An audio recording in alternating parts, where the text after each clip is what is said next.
What's up, guys? It's your host, Brian Caderna, and you are now listening to the Caderna Podcast. In today's episode, I had the pleasure of speaking with Eric Dahan on the world of influencers and social media's impact on pretty much everything. If you don't know who Eric is, he's a Los Angeles native and serial entrepreneur. He's the CEO and co-founder of Open Influence, which he started in 2013, and has since become a key authority in the influencer marketing space.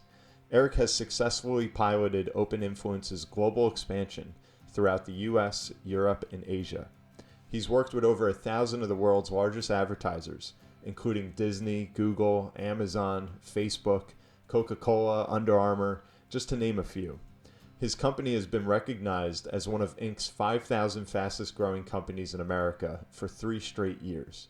Eric personally is on the Forbes 30 Under 30 list and is an Inc. 30 Under 30 honoree. So without further ado, please join me and Eric Dahan as we cover everything from the psychological concerns over social media, how companies can market themselves in the modern world, to what China and Russia is doing to meddle here in the US. Is going to require work and time and sweat and toil. If money wasn't an issue, what would I be doing? Don't worry about it. You'll figure it out. Change is the only constant. The Caderna Podcast. Eric, welcome to the show. Yeah, thanks for having me. Yeah, it's my pleasure. It's funny, you hear all this stuff now about influencers, and what exactly is that? I know that's kind of a realm that you deal with. Yeah, so the sort of high level way we'll define an influencer is someone on social media with above 10,000 followers, right? And of course we can go lower than that, and then we start falling into the realm of nano influencers, and but typically that's sort of the rule of thumb. And really something just important to note is having influence. It's not about popularity or the size of your audience. It's really about trust and relevance, right? And what does your audience trust you to talk about? What do they trust you to do? I could have 10 million followers, and I could talk about latest trends in computer hardware, but if my audience doesn't trust me as a resource in that, I don't really have influence in that. Got it. And is this something that you foresaw one day, like kind of getting into this space, or it seems like a relatively novel concept that you have all these different influencers that people can pick from to really build out like a marketing campaign. Were you trained for this, or did you kind of just grow into the industry? Yeah, I mean, I really grew with the industry, right? So when we started, it was actually before the word influencer was even coined. And I had a startup prior that I was working on, and we were looking for a way to market, the app that we created. And my brother came up and said, hey, there's some people, they have a following on social. They're not celebrities, but, there are people following them. Let's have them post and see what happens. And I was like, okay, great. Right. And so we had them post, we saw the downloads coming in for the app, and we knew we were on to something. And then we had a lot of questions around just how scalable is this? Like, is there a business here? Like, is this just kind of a novelty that we found, or is there something bigger? And we spent a lot of time just thinking through it. And we realized, well, at the time you had the whole MCN industry, which stands for multi-channel networks. They're essentially like mega agencies that represent a bunch of YouTubers. And we said, well, YouTube is one platform, and creating content on YouTube is actually really hard. Like, the barrier to entry is pretty high. You have to, have video production skills. You have to be comfortable creating longer form content. And we're looking at like Twitter and Instagram, like, wow, the barrier to entry is so much lower. That means so many more people can become creators, can become influencers. This industry it's got to be huge. There's no reason why this can't dwarf the MCN industry. And that was sort of the bet we made. And yeah, we were, we're probably one of the first, if not the first, out there to start working with influencers. That's awesome. And so that started in 2013. Yep. That's when you kicked it off. Yep. And so what exactly is your company Open Influence? Do you go out and as like kind of an agent and find all of these potential influencers and then help them kind of explode onto the scene? Yeah. So the best way to think about us is think about us like a talent agency, but instead of representing the talent, we represent the advertiser. And instead of working with a handful of really big names, we work with the full spectrum of talent.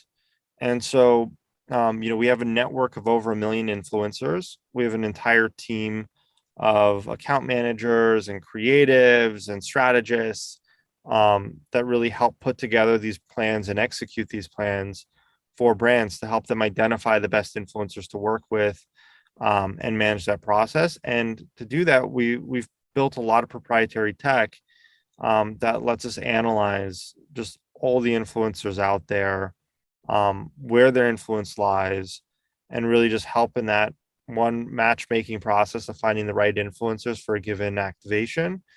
And then two, just managing the whole process and the moving parts. Wow, that's really cool. I mean, when you think about it, it almost seems like the sky's the limit with how much exposure you can get through social media and all those avenues you were talking about. But one of the things that comes to mind is like when I mentioned some of the clients you've worked with, and I think of Disney. So if you go out and you find one of these influencers where it's okay, they're not a Disney employee, but there's someone that Disney thinks could really connect with their, target market. I'd imagine there could be some liability there where it's how can you guarantee in a sense that what that kid or whoever that influencer is always going to say something that's in line with the Disney message and they don't just go off, kind of go off the reserve one day. Yeah, I mean that's a big topic within my industry, right? It's comes down to brand safety and quality control. And you're dealing with influencers, they're individuals, they're people, right? And so a big part of that is one, doing really solid vetting ahead of time, making sure that that influencer's content and what they produce aligns really well with the brand. And then when we're having them create specific content for the brand, um, being really clear in the brief and then reviewing that content before it goes live. So there are a whole set of checks and balances and processes we've developed just to make sure that we're adhering to that sort of level of quality control that our brands expect. Because it only takes one influencer to go off the rails to really just tarnish, a campaign or a brand's perception. Sure. I mean, I you see it everywhere, and you saw it recently, with our past president Donald Trump, where he might retweet something, that was fine and the message was fine, but then people look at whoever that guy was that he retweeted, and they find out that random person has some crazy history of God knows what, and before you know it, they kind of connect this to that, and then it's like, oh, did you see what the president just said? And I mean, I feel like that has to be something that you spend a lot of time kind of protecting and cultivating. Yeah, that's exactly right, and that's a really good analogy. Yeah, like a brand will work with an influencer, and it'll be like one of 80 in a given campaign in a given month or what have you. And someone somewhere will dig that up and say, 3 years ago, this influencer did this that was inappropriate, or that, or they were accused of what have you. And now all of a sudden create like a PR crisis for the brand. And so a big part of what we do is like, okay, what are all the degrees of vetting that we can do up front? How do we make sure that if something does come up that we've missed, that we have processes in place so that we can quickly make sure it gets taken down from the influencer's account? And so like there's just so much that just goes into the brand safety. And that's just even talking about from a perception standpoint. There's a whole nother aspect where it's just comes down to fraud. Like, how do we make sure the influencer has a real audience, and it's not, a bunch of bots that they're talking to. What is a bot? You hear all about bots. They're a real thing, I guess? Yeah. I mean, the simplest, I guess the simplest sort of fake follower would come from like a bot farm, where essentially you'll have a bunch of fake accounts that are made to look real, and you could typically identify them, right? Like just by looking at them. They're getting a lot more sophisticated though, but you know, it's like those accounts you click, they're following 5,000 people on Instagram, for example, but they have 3 followers, they have no content, they have a profile image and some username that's just nonsensical. And you know, there are companies that essentially sell services like fake likes, you know, fake followers, and those are bots that are doing that. And so the idea would be influencers use that to bolster up, you know, their vanity metrics. And initially it was actually kind of a catalyst where a lot of influencers were doing that to bolster their sort of initial following, which made them seem more popular and helped them gain real followers from there. But now it's definitely a red flag. And something else to note, it's not as clear cut as it may seem, because you have a lot of bots that will just follow influencers without the influencer, you know, asking them to or participating in that, just because you have these follow for follow sort of bots out there. That's interesting. It seems like it's all changing so quick. I mean, when I was kind of coming up in the social media world, if you will, it was first there was actually MySpace, if you remember that. And then before you know it, it was like Facebook kind of took over everything. But now with up and coming generations, it seems like you hear a lot about Snapchat, and today TikTok seems to be everywhere. You know, it's like, what's next? Like, do you find it difficult in your business, your line of work, to keep up with how quickly all of this is changing? Yeah, I mean, it's changing so fast, and it's like it's almost brutal on how quickly the industry moves, right? Like within like a 3-month time span, you have some pretty significant changes. And the thing too is, we're in a very fast growing industry, and it's quickly fragmenting into a bunch of different directions. Like, so there's so many ways now to leverage creators and influencers. There's so many platforms that are prevalent. Those platforms are launching like different features constantly and different methods. So you just have this sort of entropy that's happening, and like this increased complexity that's happening. And part of that, you know, quite honestly, I'm grateful for too, because that you know, just means like, you know, companies like us and us are more valuable to guide clients through all that, because there's just so much happening. Yeah, it's definitely a lot for kind of like a small marketing team to get their hands around. Because you know, you think about it in a traditional business sense, even in my business, you know, you could spend a decade trying to create like 1,000 clients, but then you see a Snapchat, and in just a span of a year they could pick up 100 million users. And the way that it can change so quickly, I imagine that you know, your company, the Open Influence, correct me if I'm wrong, has to be a pretty young group of employees. Yeah, I mean, we've definitely aged up a little bit since we started. But you know, yeah, I mean, we, you know, with Gen Z coming online and are coming of age, and that becoming a key focus for a lot of marketers now that Gen Z has some spending power, and is influencing consumer trends. Um, you know, we're definitely looking to, you know, to our Gen Zers, and our millennials look like, you know, old timers now compared to, you know, and as a millennial myself, it's like, you know, when we were we felt like we were the center of the universe 6-7 years ago. And now it's like, now there's some learning we have to do to understand the next generation. Yeah. Yeah, it's wild. It's a lot to keep up with. And I'd imagine that's what all your clients want to do. But I wanted to ask you a little bit about social media as a whole right now, because I know that you've spoken out to some extent on Facebook and other social media companies. You said, and I quote, that Facebook's been accused of failing to police conspiracies and lies about the safety of COVID vaccines. What will go into the ongoing battle to combat misinformation stemming from agencies and anti-vax influencers. You know, what's going to happen there? Because that's such a kind of touchy subject when you get into COVID, and the anti-vax community, I don't know how big they are, but they definitely have a loud voice. And when you throw it on social media, it's really hard to separate fact from fiction. Yep. And so what is your beef with Facebook? What should they be doing better in that respect?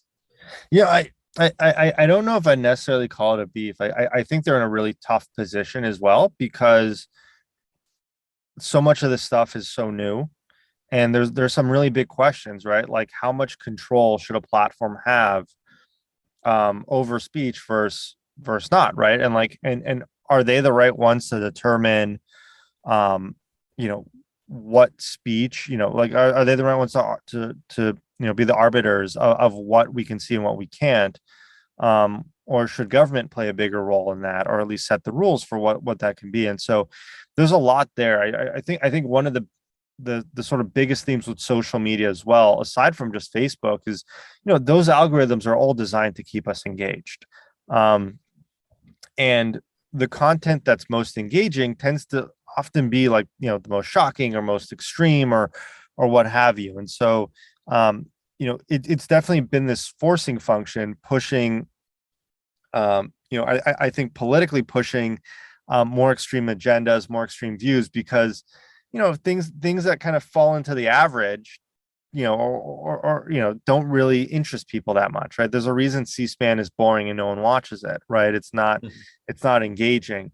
And so those algorithms are really ranking just more extreme content across the political spectrum, on both sides, and across different genres and topics. And so I think we're seeing that now, right? We're seeing this sort of clash between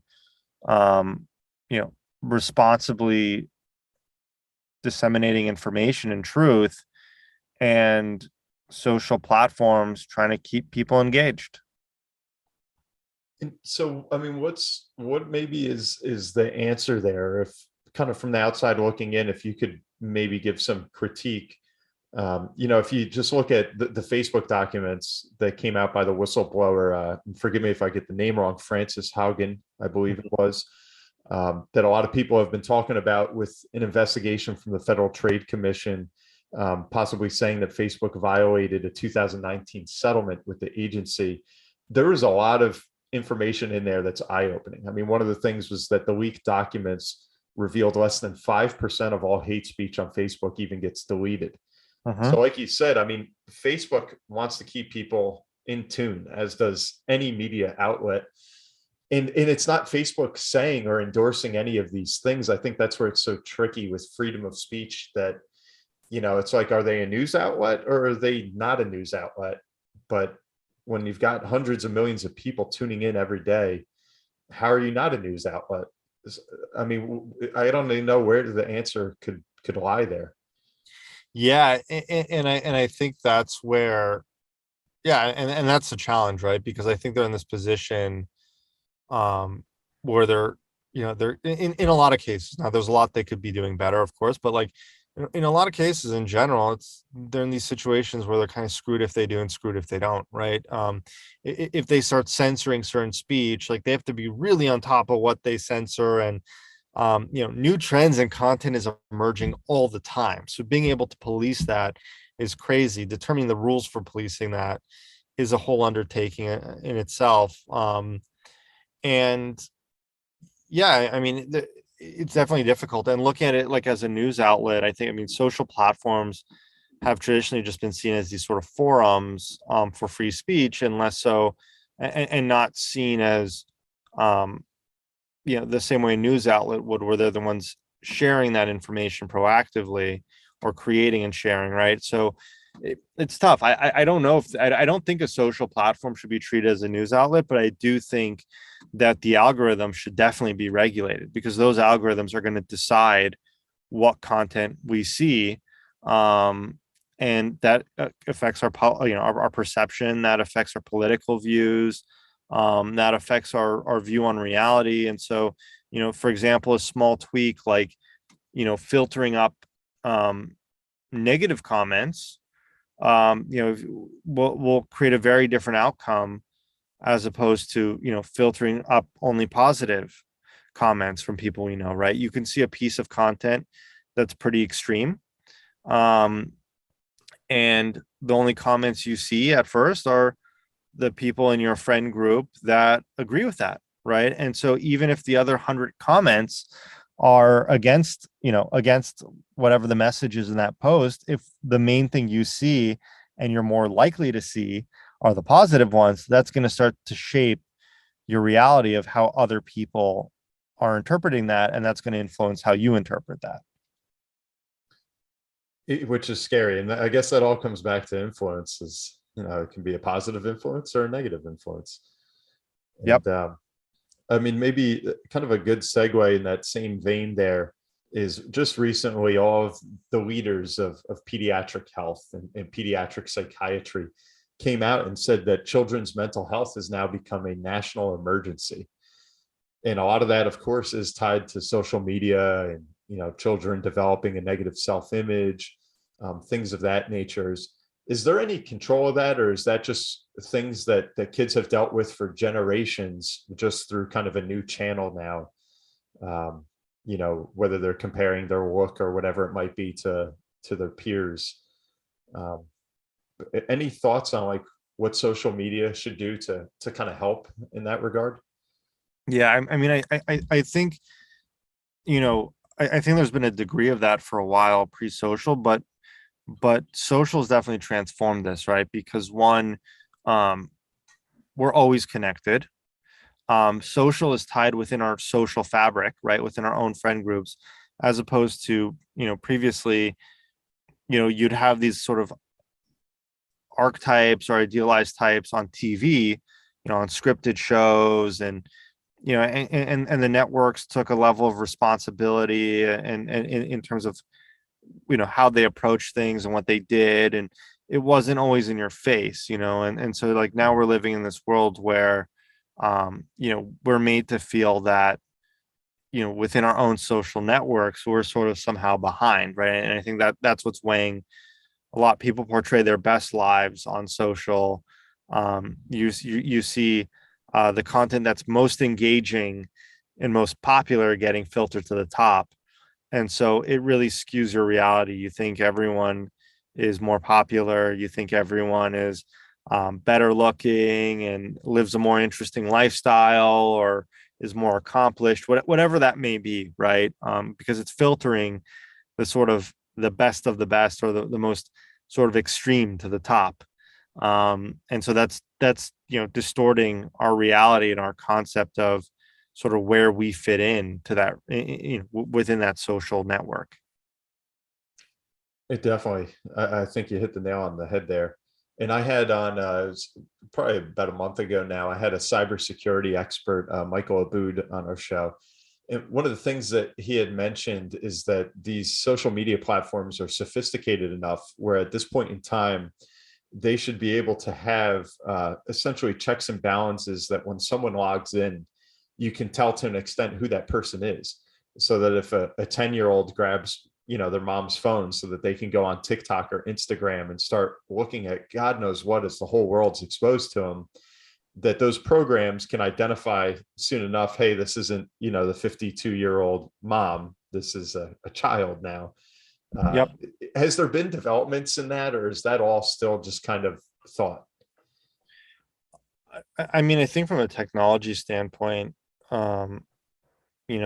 the capabilities are definitely there. I think it comes down to incentives as well, right? Like, out of all the things these companies can be focused on, um, you know, like focusing on teen health, for example, or what have you, like, it's almost like a box to check to show responsibility, but I don't know how important it is, right? Because ultimately, um, kind of, I think part of creating that sort of feeling of inadequacy or what have you is part of the reason people go on, right? Like the beauty industry played from that playbook for years, where it was all about making women feel like they're missing something, right? To entice them to go buy these cosmetics products, right? And so, um, if you're a user that's fully content and happy with, with everything happening, like you're not going to be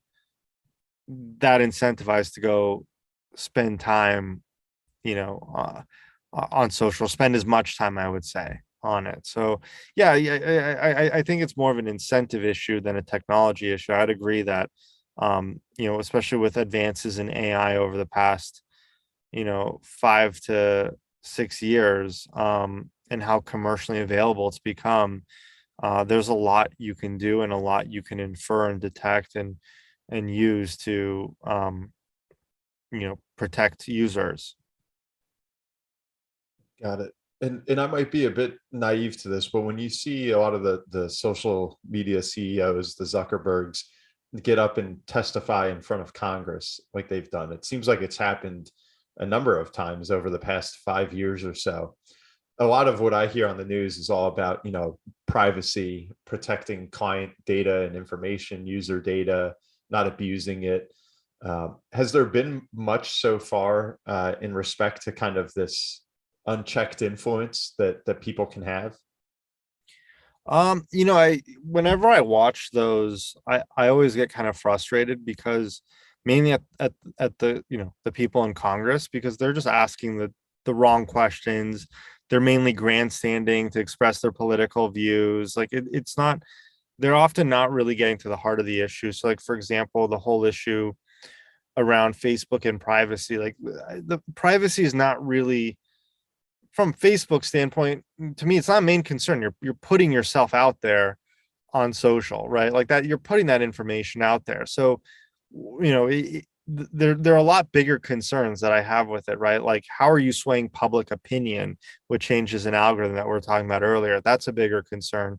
From a monopoly standpoint, that sort of privacy positioning, right, has led a lot of social platforms to close off data sharing with advertisers, which as a consumer, you might be saying, oh, that's great. Like, I don't want my data being shared. And there's truth to that to an extent. But there's also another approach of, well, this also is consolidating power within the ad industry. So, if only, a handful of these tech companies have access to that information and they're able to use that, they could outmaneuver and outcompete a lot of other businesses within, the ad industry and within commerce.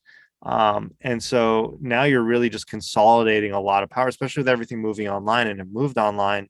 In commerce online, it's like you're consolidating a lot of power. You're consolidating information sources, like with all the publishers and news outlets. You're consolidating commerce, with social driving a lot of e-commerce purchases. So it was really, in my mind, the wrong conversations to be had in terms of what the risks are. Yeah, I agree with that, because I've tuned in here and there to a few of those hearings, and it's almost, some of them, I hate to say it, it's almost laughable that it's like, hey, you've got one of the greatest CEOs, one of the most powerful people in the world, such as Mark Zuckerberg or Bezos up there, and then the questions that they throw at him are like, what are you asking here? Like, we've finally got the person here that we want to kind of investigate a bit, and they just kind of go in a totally different direction, it seems. Yeah, But that's right. I guess that's a part of our system. Yeah, and like I like watching Bezos and Zuckerberg, and I was just like, oh my God, I could only imagine what they're thinking. Like these questions being lobbed at them are so idiotic and show no Yeah. understanding of what it is. And yet you have like the brightest minds of our time, sitting there being barraged with really dumb questions by people that have no idea what they're Yeah. talking about. Yeah, it was like the one congressman that was asking Zuckerberg like about emails and how a message goes from one to another. And he's like, am I here to explain like how email works? Yeah. It's like, oh my gosh. Yeah. But one of the things I wanted to bring up with influence that I've always kind of been intrigued by, when you see so much going on in international affairs right now, you just can't hide from it. What Russia's doing, meddling here in America, what China's doing, as they're become, the other superpower across America. I actually watched a video. I don't know if you ever heard of this a while back, but it was a KGB defector, Yuri Bezmenov, I believe the name was. I don't know if you ever saw that. Mm-mm. But it's a great little video. It was actually an interview that was done in 1984. If you ever look up on YouTube, I think there's a clip even called Subversion of Press, or Subversion of Free Press, excuse me. And it's really interesting because they talk about when they were with the KGB, when it was the Soviet Union, their goal was not so much just spying or espionage, but the real goal was influence, and looking over like a 15 or 20-year time frame, because that's how long they felt it would take to kind of re-educate a generation to a new ideology. And so that then when they would come over here, they would try and influence, whether it was academia or through movies or media or whatever it might be, kind of how to question, imperialism and the American mindset. And now when you see social media where everybody gets a voice, everybody can say anything that they want and reach an enormous audience that's almost unlimited, it just seems almost like too prime a territory for some of these kind of nefarious actors to come in.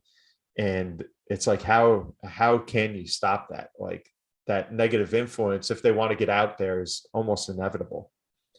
Yeah, I think you bring up something really interesting, going back to the 80s, right? Like, I mean, a lot of these sort of subversion and disinformation, sort of tactics and propaganda.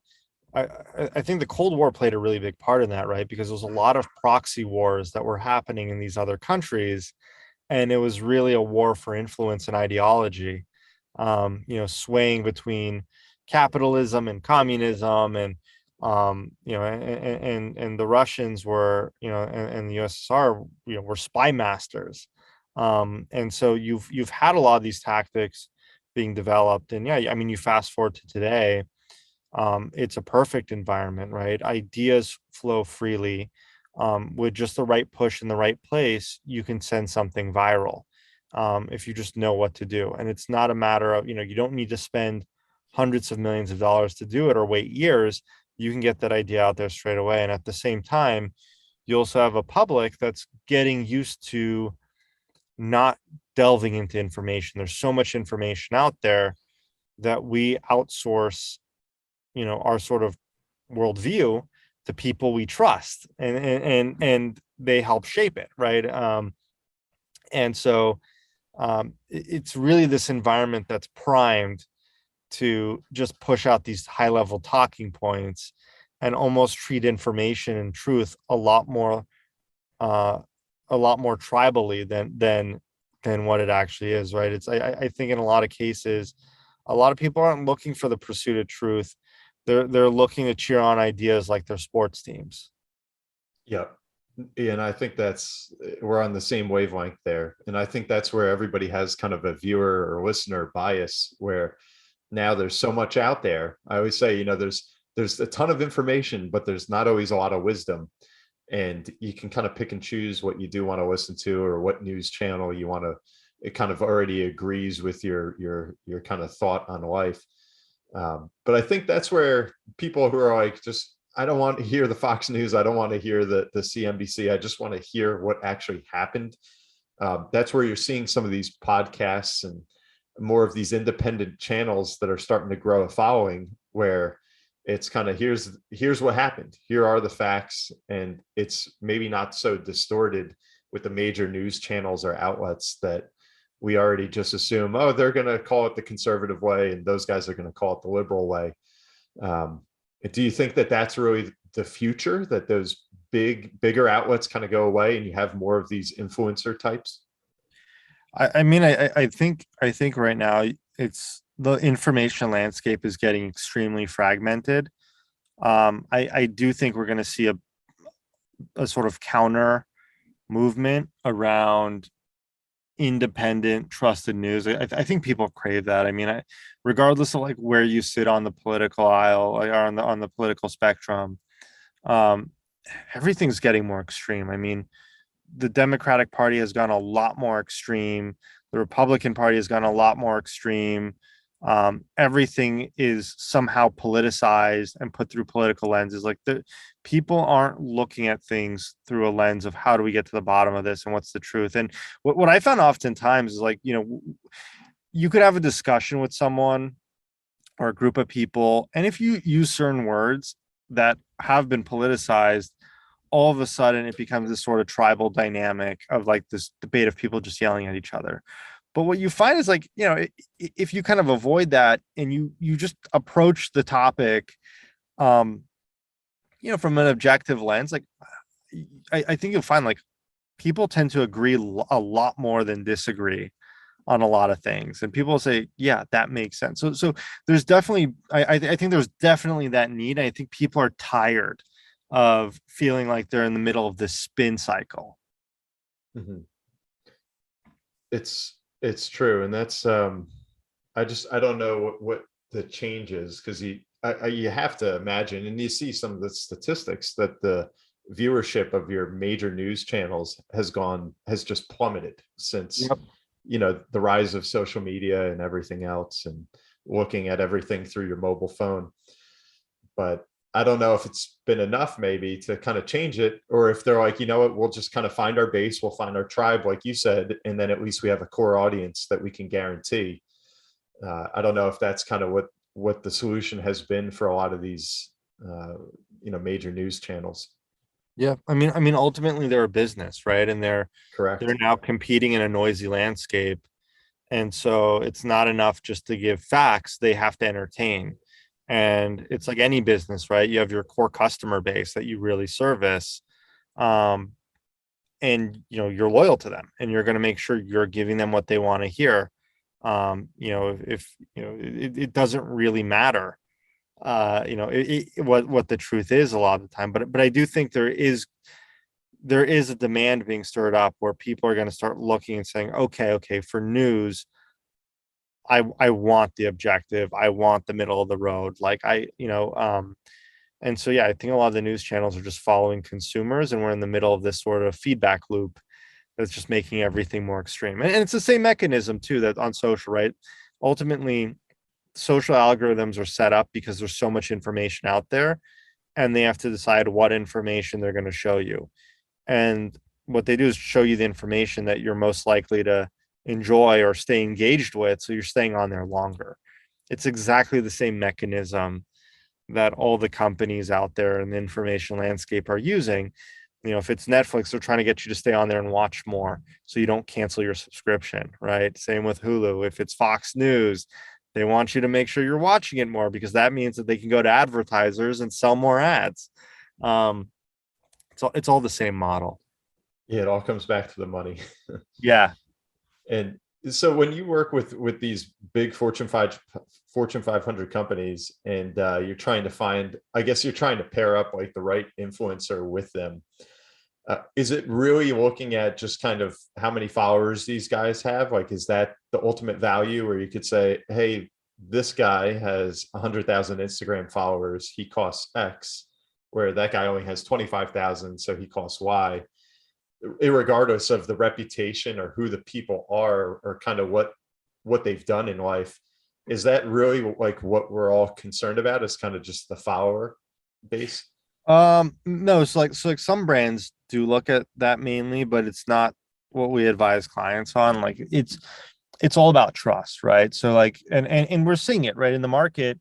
Your micro influencers, they're smaller than the big names, but they perform better, in many cases, because they just have more trust, and like, they have a better connection, right? They have better rapport, they're more focused, they just have better trust within their audience. And so it's really all about trust and relevance in this industry. And so like, just looking at impressions, like you're chasing vanity metrics. So like as a brand, yeah, we can go and work with an influencer that will show, that will reach 10 million people, no problem. But are those people going to be receptive to the message? Are they even the right audience, right? Are they old enough? Are they, if it's a product that is gender specific, are they the right gender, or do they live the right lifestyle, right income level, whatever that is, right? That's one part. And then two are like, are they interested in it? So um, you just have to be really mindful of that. And so like trust is everything. You're way better off um, optimizing for trust than you are for followers. Followers is just a vanity metric. Okay. And that these influencers, is it like kind of like the old school way where with an actor, they have an agent that goes out and lands them a commercial. Are you dealing with agents, or are these like influencers that are, a 17-year-old kid that's filming in his backyard doing backflips or whatever? Like what is there like a formal business around this yet, or is it still very just kind of open and changing? Um, it's both. There are a lot of influencers that are represented. They tend to be like the bigger names and in the sort of mid-tail, like hundreds of thousands of followers. There are a ton that are independent. And so like the smaller you go, the more likely they are to be independent, because it just doesn't make sense for an agent or a manager to spend time managing them. Like the juice is just not worth the squeeze on that, from a management perspective. But yeah, I mean, the industry has grown up a lot. Like it was really the wild, wild west, even just up to a few years ago. And it's really streamlined. You've had sort of consensus around like market rates. There's a flow to doing things. I remember when we started, we developed our influencer contracts from scratch. And then down the road, like law firms that were starting to get asked about influencer marketing were reaching out to us for our contracts and for guidance. And so it was very funny that we were advising all these quote unquote like top entertainment firms on what the contracts needed to look like and why. When I was like, shouldn't we be paying you for this instead of telling you what to do? But like that's how new of an industry it was. So there's been a streamlining in terms of an understanding in terms of like process and how to go about it, and in terms of metrics, and yeah, it's definitely formalized quite a lot. Yeah, I bet. Yeah, it's growing quickly. There's no doubt about that. And Eric, one of the real things I wanted to ask you, because I know we have a lot of entrepreneurs that are certainly listening to the show. You've created a very effective app in a space that seems to be exploding. So that's kind of like the perfect 1-2 punch, that every entrepreneur or startup looks for. What was maybe one of the hardest things that you ran into, or some of the hurdles you had to jump, as you were building out Open Influence? Yeah, I mean, I started the business with my brother and a couple co-founders, and it was right out of college. And so part of it was just like general learning. Like I think regardless of like what industry we would have been in, when you're learning stuff for the first time and you're seeing stuff for the first time, you don't really have a frame of reference. So what I found is like whenever it was a new industry, and so whenever I would talk to people from the apparel industry, they'd have one way of looking at the business. When I talk to people in the entertainment industry, they'd have another way of looking at it. And so what was really interesting going through that is I went through this blank canvas, and on one part it was a little taxing because you spend a lot of time thinking through problems that others have solved years ago, like just whether as an organization or and you come across those solutions, you're like, hey, this is how it's done. But the benefit is when you're charting something new, you're not putting any sort of baggage or bias from old ways of doing things or ways others have done things, and so you really develop it from the ground up. So there's just a lot of learning there. I think, I mean, some of the biggest things were just understanding what the dynamic would be ultimately in the industry, what the winning strategy would be, and understanding how the market would develop, and just constantly thinking and worrying and working through that. And then from an entrepreneurial lens, we were pretty bootstrapped in how we grew the business. We didn't raise much money. And so just managing cash and managing a startup that's, has been profitable, and managing it lean, and is a very, different experience than going out there and raising a bunch of cash, and just go. And so I think I'm very fortunate that we decided to go that route, and I had that experience because I definitely think it's made me a better entrepreneur. Um, because you're focusing on what actually moves the needle in the business. Um, and you really have to learn how to weigh decisions because you have a far more finite set of resources. It's interesting because you think, I mean, you're out of LA, you always hear California, at least this is our interpretation on the East Coast is, okay, you got this good idea for this app or this new piece of technology that you're going to go get some venture capital money and then someday sell it to a private equity firm or maybe explode and go public or something. So is it like that? Like, did you really have a need for capital, or is this something you, your brother, and your friends were able to kind of grow organically and not need that huge injection of money? Yeah. So when I was in college, the app I created prior, we raised a little bit of money, and mainly friends and family, and it was like this sort of moonshot idea of like, okay, we're going to build this big app once it gets to a few million users, great, but like we had a lot of challenges, and so I went into this with a lot of fear of not repeating that mistake. And it was also following, the recession and everything. So I think that definitely weighed in a little bit to at least my mentality. Would say like whatever I do has to be sustainable and a real business. And so when we started this, we didn't raise any money at first. We bootstrapped it. We got the business to doing like $1 to 1.5 million a year before we raised any money. And then so all the money that we brought on was really growth money. It wasn't to get us to a proof of concept, or wasn't, based on an idea. It was literally like more networking capital of, shit, if I can, buy some of these computers and hire a couple people here, then I could fulfill this contract that this client's coming to us with. Interesting. So all that, the revenue that you were just referencing earlier on, that was coming from companies who would come to you and say, hey, we're kind of subcontracting to you as like a marketing arm That's to right. get into this influencing space. Yeah, that's right. That's right. And so, and I think the benefit from an entrepreneurial side of going that way has been, it's just been about listening to customers and what they need and addressing that. And was there a tipping point of sorts? I mean, you see a startup company, and then before you know it, you're working with a Coca-Cola or an Under Armour.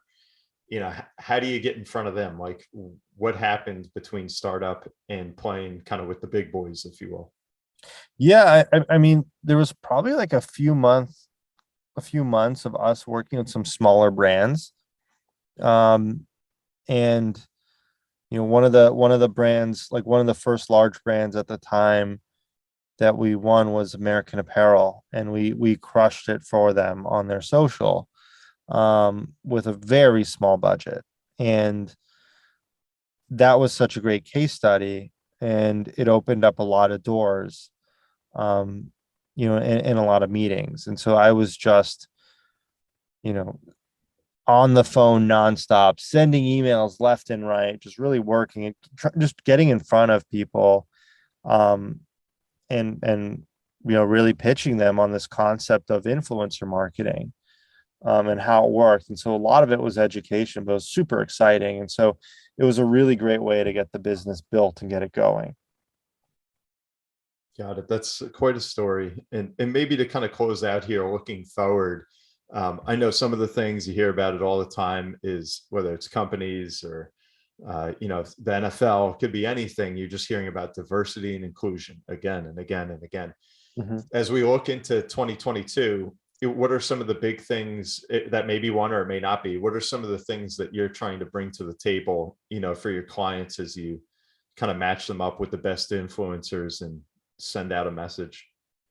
Yeah, I mean, the biggest thing, so yeah, I mean, diversity and inclusion is key. And I think there have been many brands that have been fantastic when it came to diversity and inclusion prior to 2020. And then last year, with everything that happened with George Floyd, and um, you know, a lot of brands became very conscious of it, especially from a marketing standpoint. I think from a personnel and HR and hiring standpoint, brands have been mindful of it, but from a marketing standpoint, representation became a really important topic for brands, and brands were not only receptive to us um, making sure that there was a healthy representation from a diversity and inclusion standpoint, but they were driving that. And so that was sort of the big thing. I think this year, the sort of big focus for brands. One, what's important, I should say, is that they continue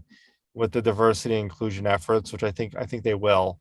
But I think it's important that they do continue and they don't lose sight of that.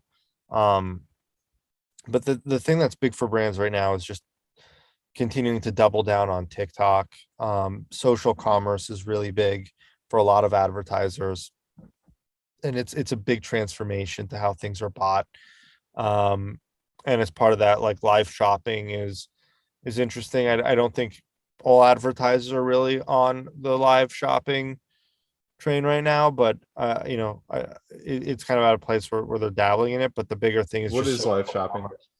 What is so yeah, you can there it takes a few different forms, but essentially it's an influencer or someone just doing a live event where you could tune in and they're just talking about products. So they're reviewing or unboxing something live.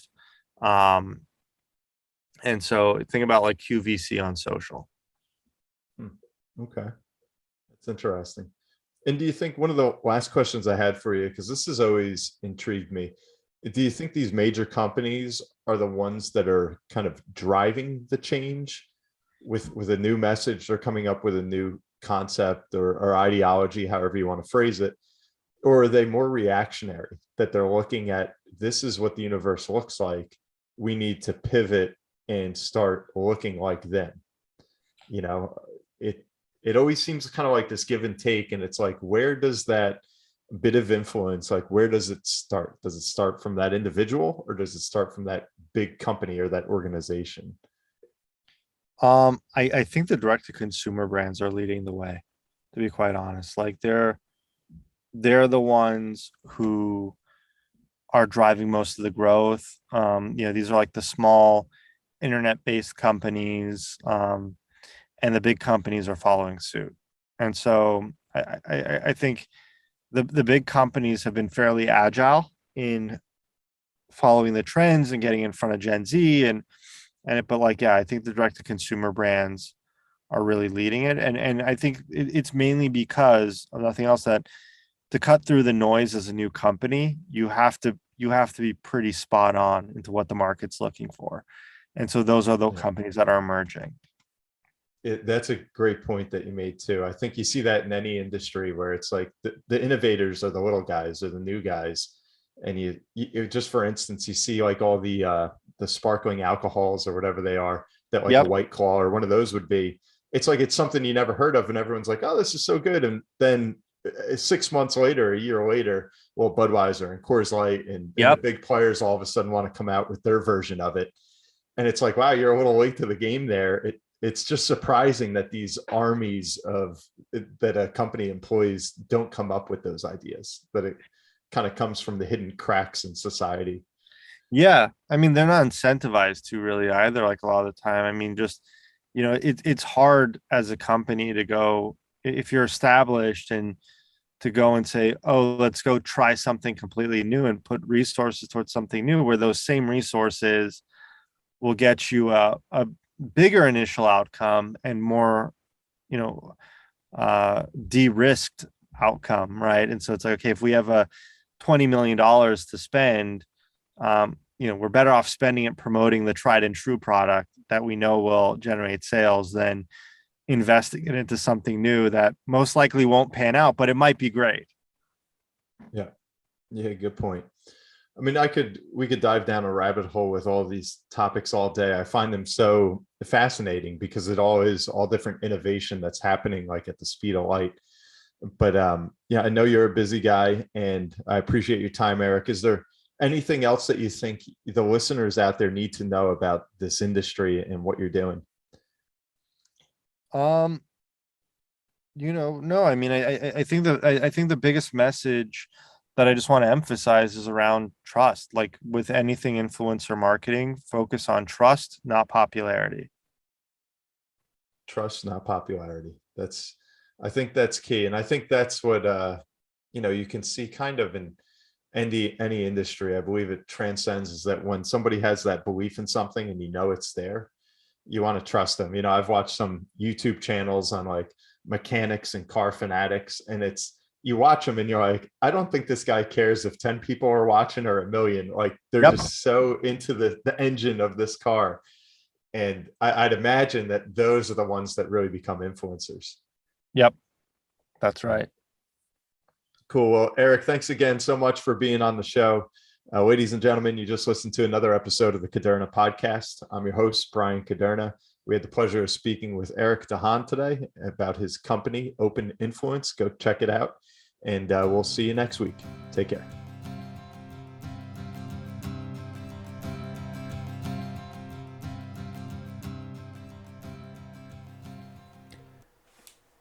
This podcast is intended for the general public and for informational purposes only. The show does not provide any recommendations or investment advice regarding any specific account type, service, strategy, or product, or to otherwise act in any fiduciary or other capacity. Please contact a financial professional for guidance and information that is specific to your situation. Brian Caderna does not provide tax or legal advice. Please contact your accountant or legal advisor to discuss your situation. Guest speakers and their firms are not affiliated with or endorsed by Park Avenue Securities, Guardian, or Caderna Financial Team, and opinions stated are their own. All investments contain risk and may lose value. Past performance is not a guarantee of future results. References to specific securities, asset classes, and financial markets are for illustrative purposes only and do not constitute a solicitation, offer, or recommendation to purchase or sell a security. Brian Caderna is a registered representative and financial advisor of Park Avenue Securities, LLC, PAS. OSJ 300 Broadacres Drive, Suite 175, Bloomfield, New Jersey 07003. Phone number 973-244-4420. Securities products and advisory services offered through PAS, member FINRA SIPC. Financial representative of the Guardian Life Insurance Company of America, Guardian, New York, New York. PAS is a wholly owned subsidiary of Guardian. Caderna Financial Team is not an affiliate or subsidiary of PAS or Guardian. California Insurance License Number 0K04194.